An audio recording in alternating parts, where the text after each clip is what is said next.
Hello, traders. FX Pip Collector here. Today is Monday, June 2nd. This is my analysis for the Kiwi US dollar. If you haven't done so yet, definitely do check out my free Discord group. It's linked down here in the corner at the end of the video. And make sure to take a look at my website, fxpipcollector.com. Watch the video on my home screen to learn more. So I have this possibility marked out on the daily that this could be one, two, three waves down. This could be one, two, three waves up, and then it makes one, two, three waves down for like a WXY, or possibly makes five waves down for like a 335 pattern, like a flat. That definitely is a possibility, and it probably is what most people are thinking.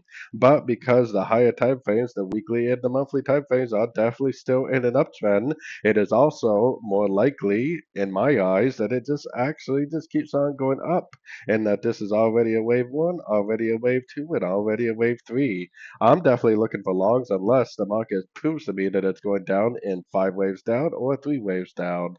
So going down to the 1 hour time frame, I'm not really really convinced that this is actually going to go down for a big old move down like I showed on the daily. But if it does make like a double top and then gives you a nice clear break of structure like that, then I definitely would at that point believe what the market tells me, and then the market would be telling me to look for sorts at that point. If it just makes like a normal bounce, doesn't break structure, and just keeps on making higher highs, higher lows, then in my eyes, there's no reason to look for shorts. There's no reason to exit your longs, and there's no reason to do anything whatsoever but continue to look for longs at the end of every pullback you see. So anyways, don't forget to like and subscribe, and as always, thank you for watching and happy trading.